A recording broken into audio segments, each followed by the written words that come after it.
I'm Van, and this week I'm Vansplaining the best of the rest Week 1 NFL against the spread, Part 1. We're going to look at 5 games this time. We're going to take a look at what those spreads are and who's actually going to do what.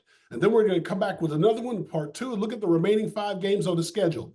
Once again, this is for entertainment purposes only, so if you lose your money, don't come running to me. As always, like, subscribe, hit me up in the box in the comments, and this episode, once again, is brought to you by my daughter's bracelet. Okay, the first week of the best of the rest, part 1, features Pittsburgh versus Atlanta. And I'm telling you right now, this game is going to be ugly for the Steelers.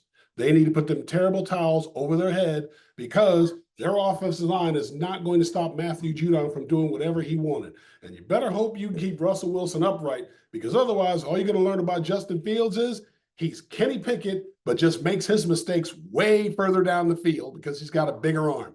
That's about it. Whatever that number is, the Falcons cover this. It ain't going to be pretty.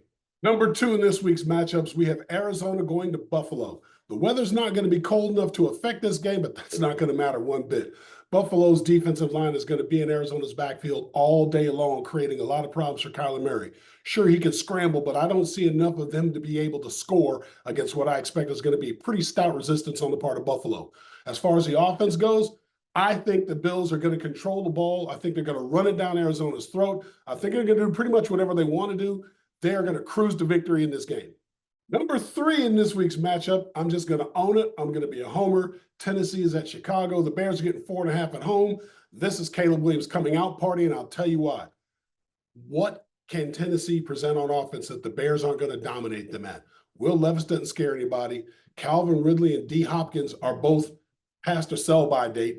Couldn't tell you who the running back is. The Bears defense is going to be in there all day long causing them problems. Meanwhile, Caleb Williams and that potent offense featuring Rome Odunze, Keenan Allen, DJ Moore, and Khalil Herbert and DeAndre Swift, they're going to have their way with them. This game's going to get out of hand early. We might even see some Tyson Bagent in the second half. I'm looking forward to it. Game number 4 of our best of the rest this week is New England at Cincinnati. And let's be honest, the less said about this game, the better. New England is lambs to the slaughter. Cincy's getting 9.5 points at home, and I don't see that number coming down anytime soon. It might even get bigger. I like Cincinnati in a big way.